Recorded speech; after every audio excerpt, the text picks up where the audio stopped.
전체적으로 임마누엘 하나님, 우리와 함께 하시는 하나님에 대해서 말씀을 살펴보고 있습니다.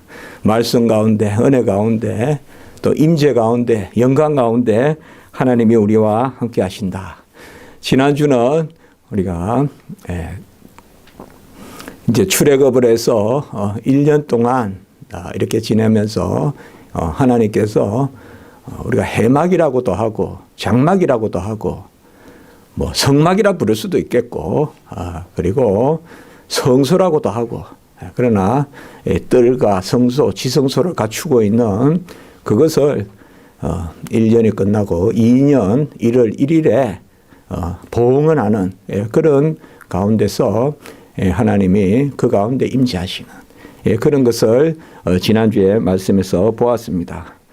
우리가 특별히 그 지성소의 법궤에 대해서 지난주에 우리가 마지막 부분에 그렇게 말씀을 보았죠.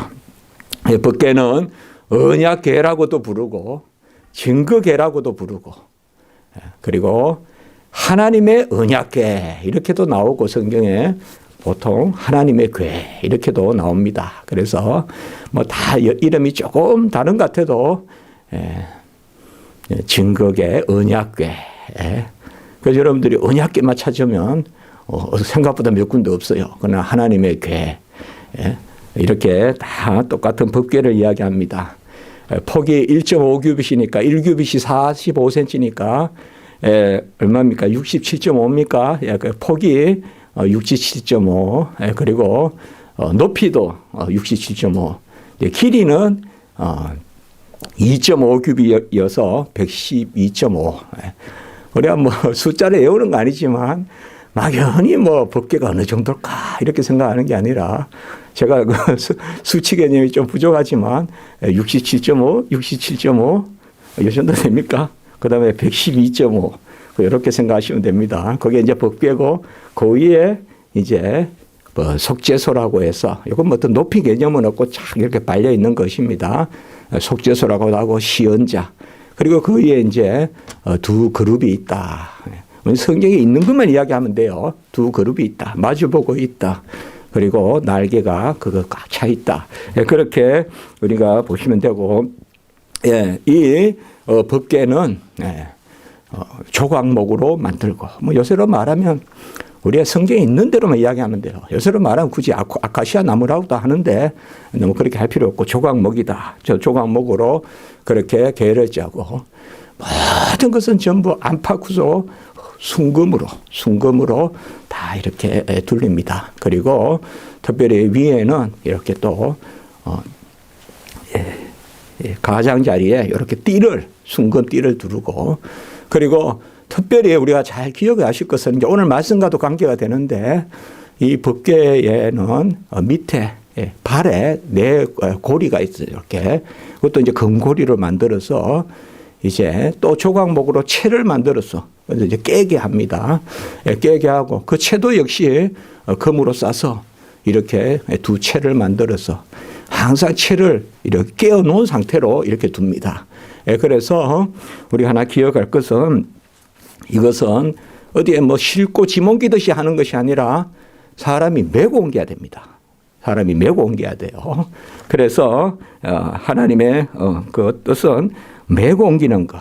그러나 이제 나중에 보면 전쟁에서 이제 법궤가 빼앗겼을 때는 그냥 수레 싣고 가고 그리고 또 수레 싣고 오고 뭐 다윗도 한번 이제 수레 실었다가 이제 하나님 앞에 그 온전치 않음으로 그런 부분들을 오늘 우리가 말씀을 통하여서 볼 수가 있습니다. 다윗은 최고의 왕입니다. 최고의 왕입니다. 그리고 그 다윗을 통하여 또 그 가게에서 우리가 예수 그리스도 그리고 기름 부은 그런 다윗이죠.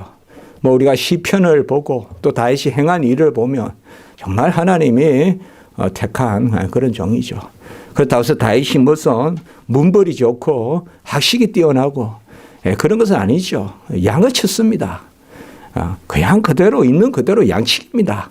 양치기인데 하나님이 기름을 부으셔서 그를 다 준비시켜서 실을 쓰게 하기도 하고 또 물론 실수한 것이 없지 않아 있지만은 그래도 하나님이 다윗을 썼습니다.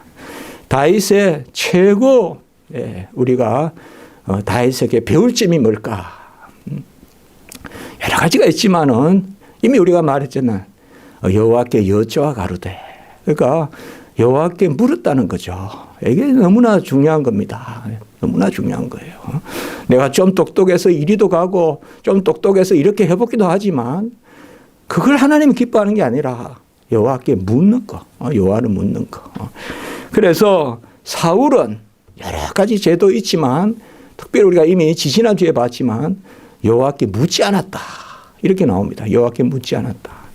사실 이제 이 다윗이 오늘 말씀에서 법궤를 옮기는 그 배경이 뭔가 하면 다윗은 어쨌든 뭐요 이제 다윗성으로 법궤를 옮기고 싶어 하는데 그것이 뭔가 하면 오늘 역대상의 전장에 15장의 말씀에 보면 우리가 그런 것을 그 전에 말씀에 보면 우리가 그것을 알 수가 있어요. 사울의 때에는 바로 이러한 여호와께 여쭌 것이 없었다. 사울은 여호와께 여쭈지 않았다. 역대상 13장 3절에 보면 사울의 때에는 우리가 궤 앞에서 묻지 아니하였느니라. 역대상 13장 3절에 나옵니다. 그래서 법궤 앞에서 묻지 않았다. 여기에 본질이 있는 겁니다. 그러나 이제 다윗은 법궤를 모셔서 법궤 앞에서 묻는다. 뭐 법궤 앞에서 묻는 게 법궤에게 묻는다는 거였어요. 그 영광 가운데 계시는 바로 하나님께 묻는다. 그것을 우리가 알 수가 있습니다. 법궤에는 궤가 있고 그 궤 안에는 이미 지난주에 말씀을 드렸지만은 두 증거판, 두 돌판, 그러니까 언약의 두 돌판이 들어있고 그리고 한 오멜에 2.3리터라고 했죠. 한 오멜을 담은 그렇게 하루에 만나를 담은 항아리가 있고 그리고 아론의 쌍난 지팡이가 있다. 그래서 아론의 쌍난 지팡이도 이미 말씀을 드렸습니다. 그래서 그곳에서 바로 우미 나고 순이 나고 꽃이 나고 열매를 맺는 그 아론의 쌍난 지팡이. 그래서 그것이 그 법궤 안에 있고 그래서 전체적으로 법궤는 뭔가 하면 우리가 두 증거판 이거는 이제 하나님이 율법을 주신 거잖아요. 그 말씀이죠. 진리의 말씀이죠. 그리고 만나 이건 뭐겠습니까? 돌보심입니다. 하나님이 계속 일용할 양식을 주시는 것이죠. 그걸 법궤 안에 넣는 것은 말씀과 함께 돌보신다. 먹여주신다 이거죠. 그리고 아론의 쌍난 지팡이는 바로 하나님의 택하심, 하나님의 지정하심. 뭐 고라 자손과 루벤의 그 지파에 그런 다단과 아비람, 온 이런 사람들이 있었잖아요. 고라. 태생적으로 보면 그 고라도 레이시파제요. 지난주에 말씀드렸지만 태생적으로 보면 다단과 아비람과 온이 장자의 아들이에요. 그 우리가 세속적으로 보면 장자의 아들이니까 내가 잘났고 그리고 고라도 나도 레이시파다 하면서 나서는 거예요. 나도 레이시파다. 그럼 실제로 고라도 열심히 기도한 사람일 수도 있어요. 여러분들 고라가 제가 뛰어났단 말이 아니라 그러나 내가 열심히 기도하고 내가 레이십하고 그것조차도 하나님이 아론을 택했다는 게 중요한 거예요. 아론을 택했다는 게. 그게 바로 쌍난 지팡이의 의미예요.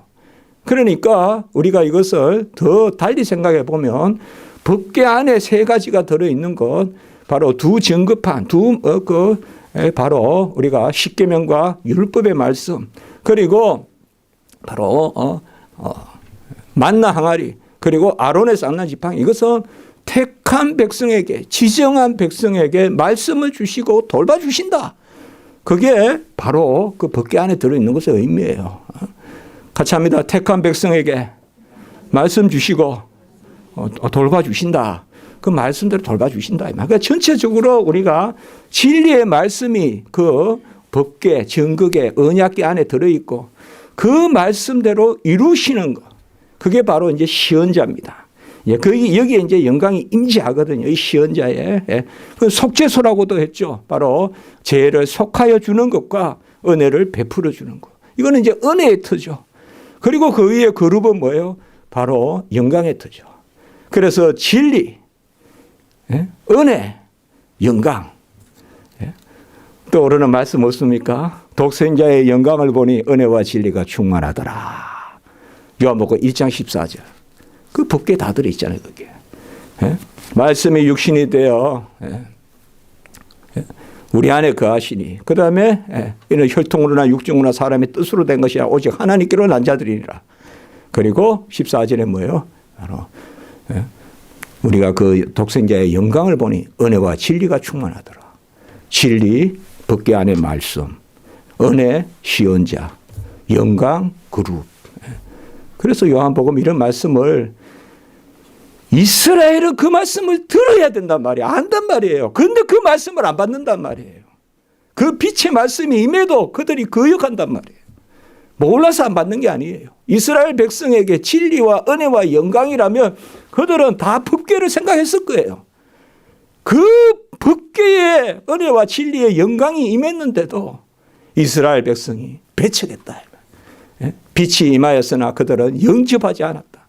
그러나 영접하는 사람들은 하나님의 자녀가 되는 권세를 주시. 우리 이방인들에게는 이제 그 진리로, 그 은혜로, 그 영광으로 살게 하신다. 그것이 바로 법궤의 의미입니다.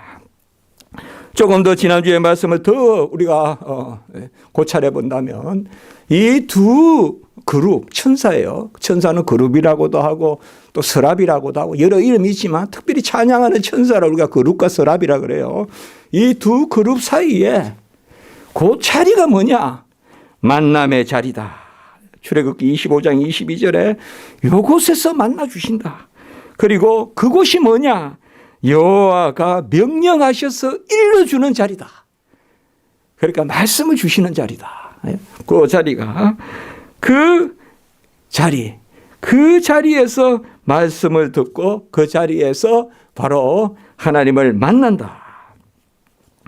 우리가 민수기 7장 89절의 말씀에 보면요. 모세가 정극의 위 속죄소 위에 두 그룹 사이에서 자기에게 말씀하시는 목소리를 들었다. 이렇게 나와 있습니다. 이렇게 나와 있습니다. 민수기를 또 쭉 봤거든요.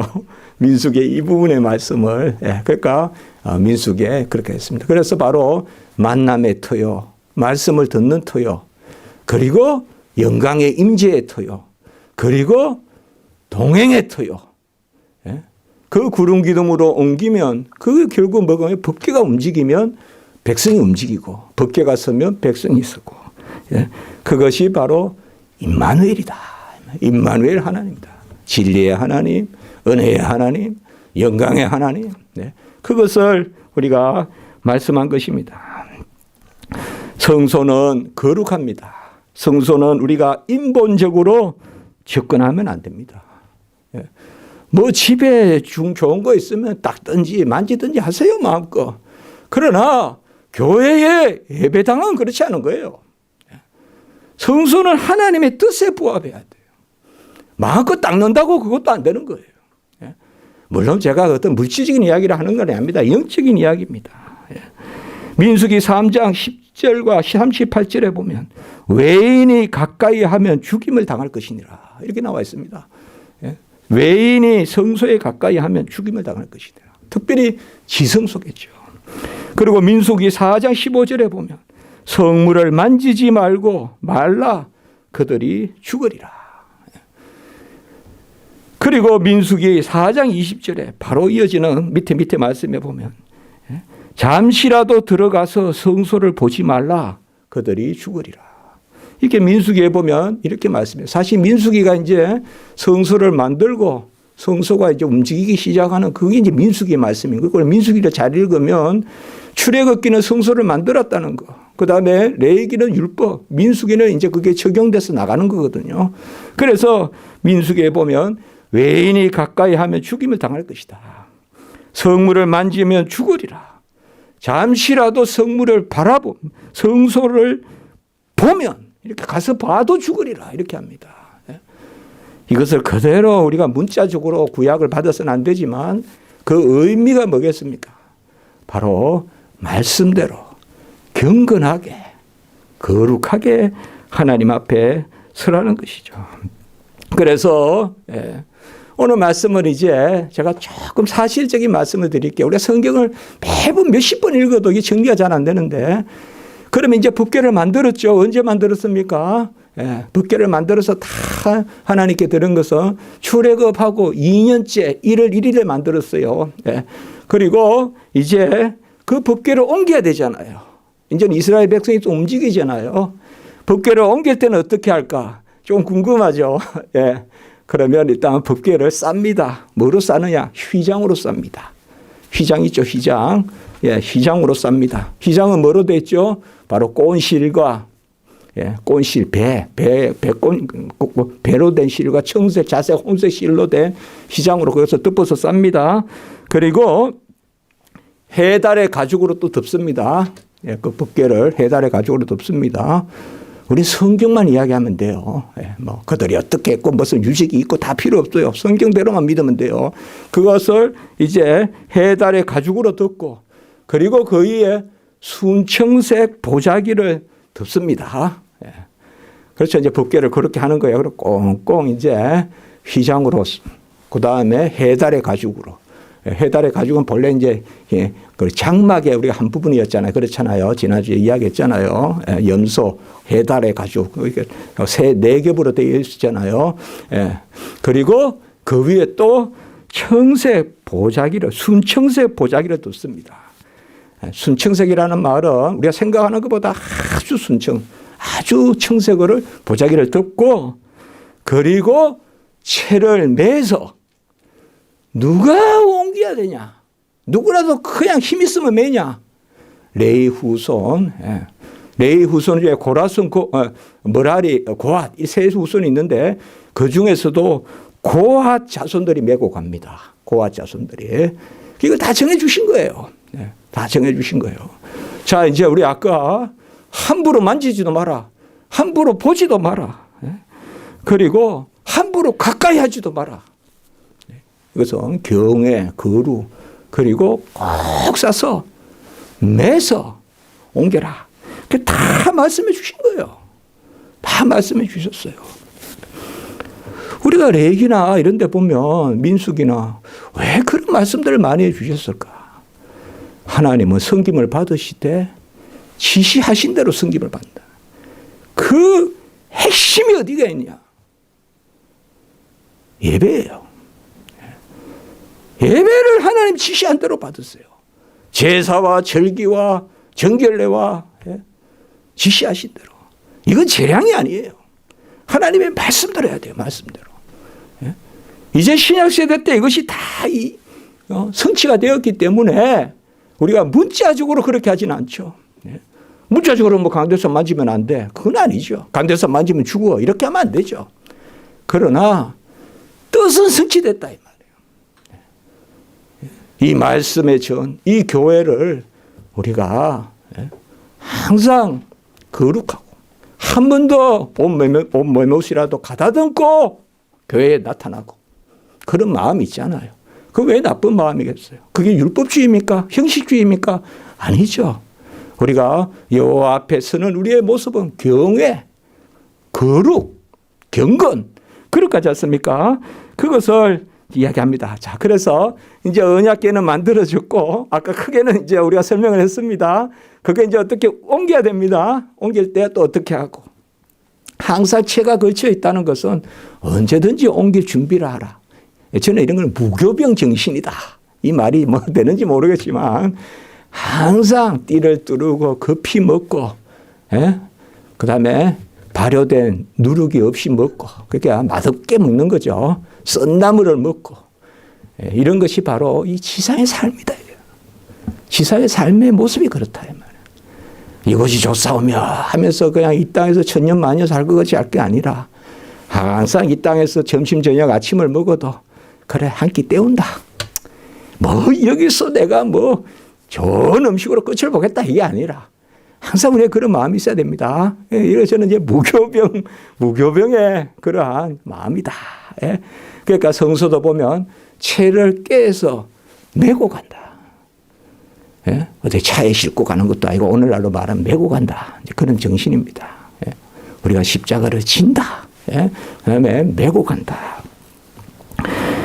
그래서 언약궤가 떠날 때는 뭐라고 하느냐. 이제 언약궤가 떠나면 이제 구름이 움직이면 언약궤가 떠나잖아요. 예, 민수기 10장 35절에서 36절에 보면 언약궤가 떠날 때는 여호와여 일어나사 주의 대적들을 흩으시고 주를 미워하는 자가 주 앞에서 도망하게 하소서, 이렇게 모세가 이야기를 합니다. 예. 그래서 여호와여 일어나사 주의 대적들을 흩으시고, 한마디로 법궤가 가면 그 앞에 온갖 세상의 그냥 흑암에 속한 것들을 흩으시고, 법궤가 가면 흩으시고 주를 미워하는 자가 주 앞에서 도망하게 하소서. 그리고 법궤가 쉴 때는 뭐라고 하느냐. 여호와여 이스라엘 종족들에게로 돌아오소서, 이렇게 이야기합니다. 예. 그래서 이제 여호와여 이곳에 임하소서, 이렇게 합니다. 그러면 이제 우리가 법궤가 어떻게 만들어졌고 법궤를 어떻게 옮기고 법궤가 갈 때는 뭐라고 하고 법궤가 설 때는 뭐라고 하고. 이 법궤가 성경에 보면요 막 계속 나오는 건 아닌데 12정창꾼을 우리가 보내잖아요. 여러분들 가데스 바네아라는 데서 12정탐꾼을 이제 보낼 때 그때 알다시피 10명은 다 부정적으로 우리 안 된다, 이제 저 올라가면 죽는다, 우리는 뭐 밥이다, 뭐 이런 식인데, 우리는 메뚜기다, 뭐 이런 식인데, 알다시피 여호수아와 갈렙만 바로 그들이 우리 밥이다, 뭐 이렇게 이야기하잖아요. 그때 이제 백성이 원망하고 이러니까 하나님이 그때 뭐라 했습니까? 너희들의 이 40일 여정을 40년 여정으로 내가 바로 죄라고 불러요. 그거를. 그 불평을 죄라고 부르면서 그 죄에 대한 벌로 40년 동안 강야를 이제 너희들이 유리하게 될 것이다, 그 말씀을 하십니다. 40일 동안 정탐하게 했는데 그것에 대한 부정적인 보고를 해서 40년 동안 그렇게 돌아다니게 됩니다. 그러니까 이제 이스라엘 백성들이 그러면 하나님 알았습니다, 우리가 한번 나가볼게요. 하나님 알았습니다, 우리 할 수 있어요, 우리 할 수 있어요 하면서 그냥 또 자기들 생각해가지고 아말렉을 치겠다 하면서 올라가는 거예요. 이제 아말렉이 이쪽에 걸쳐서 있고요, 가나안에 걸쳐서 있단 말이에요. 그러니까 아말렉을 치러 올라가는데 그때 성경에 보면 뭐냐, 법궤도 올라가지 않고 모세도 올라가지 않았다, 이렇게 나옵니다. 예? 그러니까 뭔가 하면 왜 불평하냐 이러니까 그럼 제가 해보겠습니다. 항상 하나님은 그거 아닙니다, 여러분들. 우리가 뭔가 됐을 때, 내가 이제 뭐 또 됐을 때도 우리가 조심해야 돼요. 여리고를 점령하고 아이성을 이제는 뭐 내가 할 수 있겠다 하면서 올라가서 패배하잖아요. 마찬가지로 할 수 없다, 내가 지금 힘들다, 이때도 우리가 조심해야 돼요. 여러분 꼭 있잖아요. 우리가 내가 잘 될 때도 있고 못 될 때도 있어요. 그 우리는 연약하기 때문에 사실상 하나님 앞에서는 항상 기뻐해야 되는데 알고 보면 우리가 약하기 때문에 괜히 사실 슬퍼하고 괜히 기뻐하는 게 많거든요, 사실상.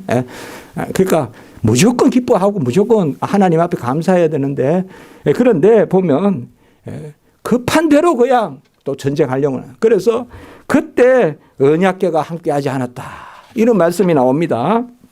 그리고 또 보면 언제 나오느냐, 우리가 모압 평지에서 언약을 맺었다고 했잖아요. 여리고 들어갈 때, 가기 전에. 그때도 이제 하나님이 축복하는 말씀을 주시고 모압에서 여리고 들어가네, 그때도 그 말씀을 법궤 앞에 두라, 이렇게 말씀을 합니다. 그러니까 이런 것들을 우리가 볼 수 있고, 이제 잘 알다시피 법궤라 그러면 금방 뭐가 떠오릅니까? 바로 여호수아 말씀이 떠오르잖아요. 뭐예요? 여리고로 들어갈 때, 가나안으로 들어갈 때. 그래서 가나안으로 들어갈 때 언약궤가 앞섭니다. 언약궤가 가장 앞서서 갑니다. 그리고 그 백성은 바로 언약궤 뒤따라가는 것이 아니라 2,000 규빗 뒤에 따라가게 합니다. 그 2,000 규빗이란 말은 우리가 45cm로 계산해 보면 900m 뒤에 따라갑니다. 그러니까 법궤가 들어가는데 아까 함부로 가까이 하지 마라, 함부로 만지지 마라, 함부로 보지 마라 그랬죠. 그래서 900m 뒤에 따라갑니다. 이게 뭐냐? 여호와의 임재는, 영광은 우리와 함께 있으되 항상 우리가 두렵고 떨림이 있어야 된다 이 말이에요. 경외란 말이에요. 경외. 그래서 그 언약궤가 가면 따라가는. 그것이 우리가 가장 대표적인 것이 이제 바로 요단을 건널 때죠. 요단을 건널 때 언약궤가 요단 물가에 이르러서 요단의 언약궤가 들어가면 물이 서고 그때 건너라 백성이 건너라라고 이렇게 명령합니다.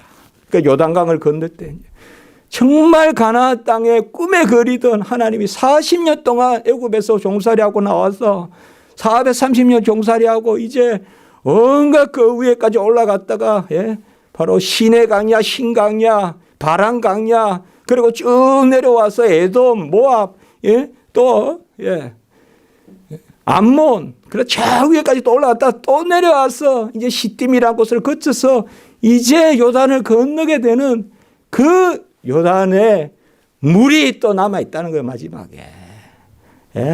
요단의 물은 요새 가면 이렇게 어떤 데는 있지만 이 물은 넘치는 물이에요. 저 위에 헤르몬 산에서 내려와서 헤르몬 산에서 내려오다 보면 도시가 사르단이라는 도시가 있어요. 지도에 보면. 그것도 내려오다 보면 아담이라는 도시가 있어요. 아담이라는 도시 이름이에요. 그래서 아담 위에 사르단에서부터 물이 그쳤다 이렇게 나온단 말이에요. 언제? 법궤가 들어갔을 때요. 법궤가 요단강에 들어갔을 때. 그때 이제 물이 그칩니다. 물이 그칩니다. 그리고 그 물이 이제 법궤가 들어가서 딱 물 중앙에 섰을 때 다 이스라엘 백성이 건너고 그리고 그에서 12돌을 취해서 12돌을 터해서 바로 그곳에도 12돌을 기념으로 세우고 그리고 또 12돌을 가져가서 길갈에 가서 또 세웁니다. 오늘 제가 있는 그대로 말씀을 좀 드려볼게요. 여기 한번 쭉 이렇게 정리가 된다 이 말이에요. 막연하지 않다는 거예요. 그걸 제가 오늘 말씀을 드립니다. 그리고 뜻을 또 우리가 나누면 되니까요.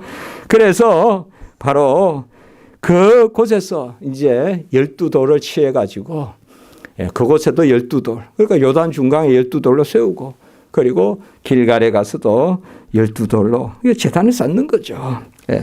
그래서 이스라엘이 마른 땅을 밟고 이 요단을 건넜다. 이걸 기념하라는 거예요.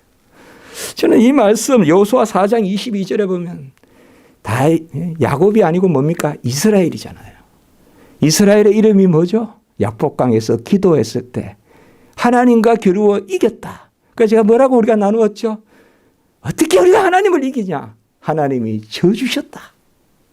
그러니까 우리가 항상 이름에 야곱도 나올 수 있고 이스라엘도 나올 수 있지만 여기에 이스라엘이 마른 땅을 밟고 이 요단을 건넜습니다. 무슨 권능으로?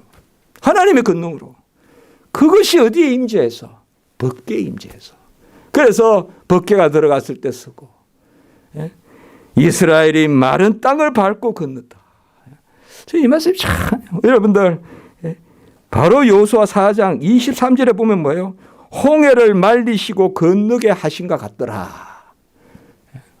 여기서 건넌다는 말씀은 안 되죠, 여러분들. 우리가 건넌다는 것은 물을 건넌다는 뜻인데 이건 땅을 밟고 그냥 걸어갔다는 거죠.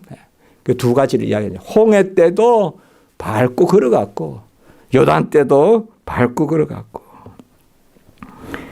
바로 이어지는 여호수아 4장 24절 여호와의 손이 강한 것을 알며 너희의 하나님 여호와를 항상 같이 합니다. 경외하려 함이라. 경외하게 하려 함이라. 이렇게 이야기합니다. 경외라는 말. 바로 900m 뒤에 따라가지만 그래서 마늘이 여기지 않고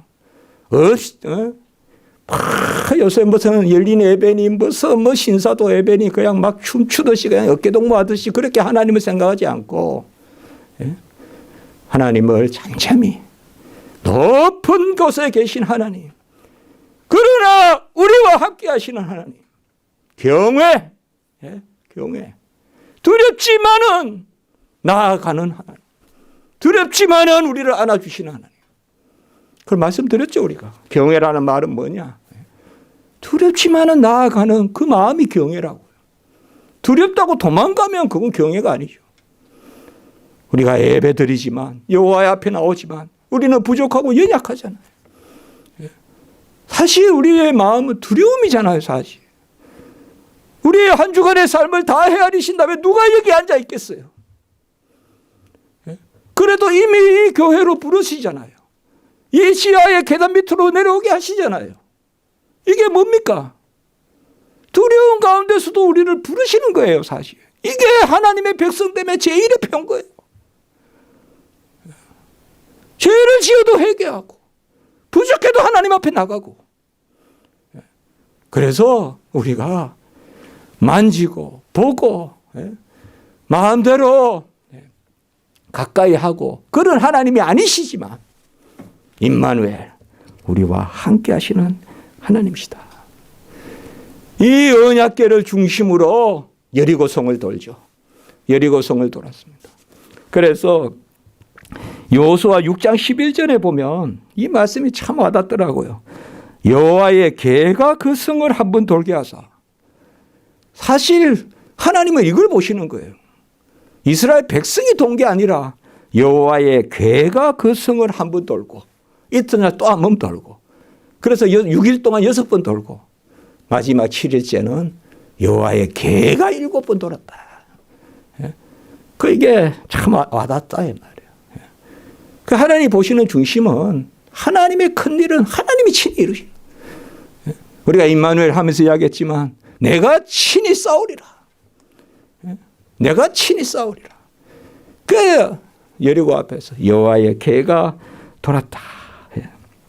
그리고 여호수아 8장 30절에서 35절에 보면 이제 여호와의 궤를 두고 좌우에 그린신산, 에발산. 그래서 축복과 저주. 어떻게 보면 저주란 말은 나쁘게 들릴 수 있지만 우리의 죄를 깨닫게 하시는 거죠. 그것도 여호와의 궤를 중심에 두고 이스라엘 백성이 축복의 말씀과 저주의 말씀을 놓고 하나님의 말씀을 받게 하는 것을 볼 수가 있습니다. 이 법궤가 어디에 있었느냐. 오늘은 시간이 좀 모자라면 시간 되는 데까지만 전하고 다음 주에 계속해서 전하겠습니다. 그러나 여러분들 한번 성경 전체를 이렇게 살펴보면서 법궤가 어떻게 있었다는 거. 그리고 아까 이미 말씀을 드렸지만 법궤가 곧 뭐예요? 이제 그리스도의 몸이잖아요. 아까 했죠? 은혜와 진리, 영광. 그게 바로 뭐예요? 속죄소. 그게 바로 정극의 속죄소, 바로 그룹이란 말이에요. 예수 그리스도죠. 그래서 이 법궤가 이제 어디에 있느냐? 질문 던질 수 있잖아요. 가나안에 들어가서 법궤가 실로라는 곳에 있습니다. 에브라임 산지에 실로라는 곳에 법궤를 둡니다. 우리가 실로가 오시기까지 이런 말씀도 있잖아요. 그것은 그 실로하고 아주 같지는 않지만 의미적으로는 우리가 생각해 볼 수 있는 겁니다. 바로 실로라는 곳에. 그래서 사실상 예루살렘이 신앙의 중심지가 되기 전에 아주 중요한 곳이 바로 실로입니다. 실로. 이 실로는 에브라임 산지예요. 그러니까 이스라엘에서 여러분들 이스라엘 땅으로 말하면 베들레헴이 있고 그 위에 가면 이제 예루살렘이 있고 거기에 좀 더 올라가면 이제 뭐 대표적으로 베델이 나오고 그다음에 이제 그 세겜, 그 세겜 가기 전에 실로입니다. 실로. 이렇게 올라가는 거예요. 도시로 이렇게 우리나라로 그냥 경부선 타고 올라가듯이 이렇게 올라가는데 그 실로가 있어요. 실로에 법궤를 둡니다. 그래서 여호수아 18장 1절, 22장 12절에 보면 이후 하나님의 집이 실로에 있었고 이 말씀입니다. 우리가 실로는 좀 기억하면 좋겠습니다. 실로에 이 법궤가 있었습니다. 그리고 전쟁이 있을 때 이 법궤를 가지고 움직였다는 것을, 법궤를 가지고 옮겼다는 것을 우리가 성경 말씀을 통해서 알 수도 있습니다. 사사기 20장 27절에 보면 바로 그때 막 아주 뭐 입에도 담기 어려운 그러한 막 패역한 일이 일어나잖아요. 동성연애 이야기 막 나오고 그 전쟁이 일어나잖아요. 레위 지파와 이스라엘. 그때 레위 지파를 다 그냥 전멸시키자라고.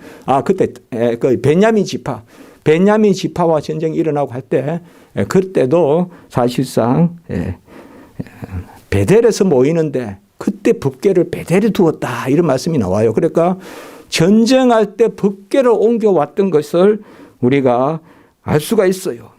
그리고 전쟁할 때 법궤를 옮겼던 대표적인 거, 이건 우리가 잘 아는 말씀이죠. 사무엘에 오면 바로 엘리 제사장의 두 아들 홈리와 비느하스가 제사장일 때 블레셋과 전쟁을 할 때, 그때 어디서 전쟁을 하냐? 에벤에셀 이쪽에 쓰고 아벡이라는 곳에 씁니다. 제가 이렇게 지도를 그리면 금방 하면 되는데, 이건 이스라엘 북쪽에 서쪽에 있는 이건 에벤에셀. 그 다음에 아벡에서 블레셋과 이스라엘이 전쟁을 하는데 집니다. 1차로 져요. 그러니까 이제 사람들이 법궤를 가져와라. 그래서 홈느와 비느하스가 법궤를 가져옵니다. 에벤에셀로. 그 법궤를 가져와가지고 이제 블레셋 사람들이 간담이 서느라고 이제 우리가 망했다, 졌다 하는데, 우리가 여기에서 성경 읽다가 한번 생각을 하게 되는 거예요. 법궤가 왔으면 이길 것 같은데 집니다. 첫 전쟁에서는 몇천 명이 죽었는데 둘째 전쟁에서는 몇만 명이 죽습니다. 법궤가 와서는 아예 죽습니다. 집니다. 그리고 법궤를 빼앗깁니다. 오늘 여기까지만 말씀을 전해야 될 것 같네요. 법궤를 빼앗깁니다. 그래서 블레셋이 법궤를 빼앗아서 저 밑에 해안가 아스돗이라는 데 가고, 거기에서 다시 가드라는 데 가고, 다시 에그론이라는 데 가고, 이렇게 돌아다닙니다. 왜 돌아다닐까요? 법궤를 빼앗아서 블레셋 신전이 다곤 신전입니다. 다곤 신전. 블레셋 신은 다곤입니다. 다곤. 성경에 보면 다곤입니다. 그 다곤 신전 안에 두었는데, 첫날에 딱 하루가 지나고 나니까 그 신전이 그냥 푹 넘어져 가지고 얼굴이 땅에 되어 있어요. 다곤 신이. 그리고 둘째 날이 되니까 아예 목이 잘리고 팔이 잘려 가지고 몸만 있고 그냥 이게 따로 있는 거예요. 그러니까 야, 이것은 바로 이스라엘의 신이 노했다. 그렇게 해서 서로 그걸 안 맡으려고 내보내는 거예요. 그래 가지고 아스돗에서 가드는 좀 이제 안으로 들어왔어요. 또 가드에도 그 일이 막 일어나니까 막 전염병이 돌고 그냥 다 죽을 판이니까 다시 그것을 에그론이라는 도시. 여러분, 블레셋이 5도시가 있습니다. 이런 이야기는 다음 주에 제가 좀 말씀을 드릴 거예요. 블레셋에 5도시가 있고, 예루살렘은요 산지입니다. 산지. 블레셋은 해변이고요. 요 사이에 뭐가 있는가? 이스라엘에 언덕이 있습니다.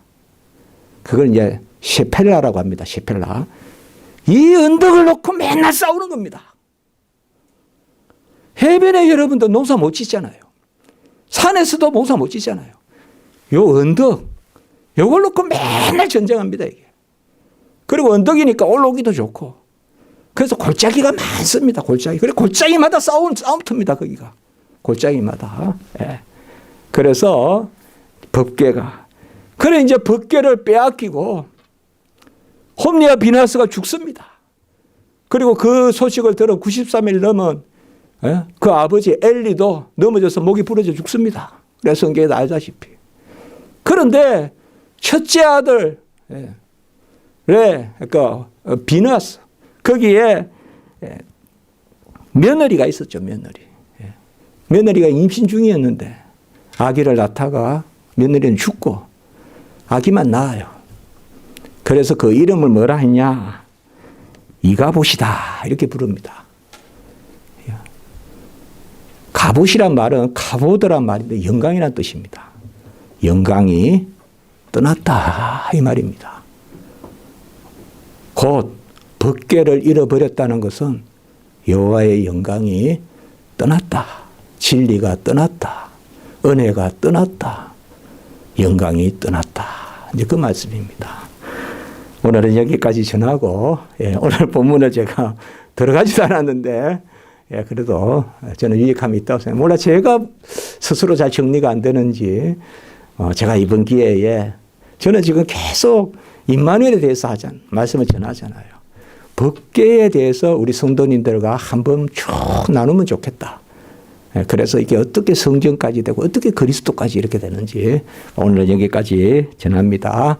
기도드립니다. 거룩하고 자비로우신 하나님 아버지, 영광 가운데 진리 가운데 은혜 가운데 임마누엘 하나님, 우리를 붙드시고 인도하시고 동행하시며 지시하신 대로 이루시고 모든 행사 가운데 돌보시는 그 은혜로 인하여 감사를 드립니다.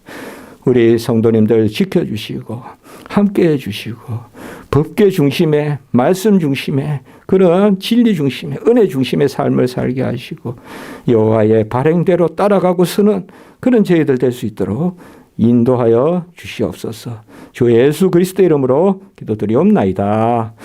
아멘.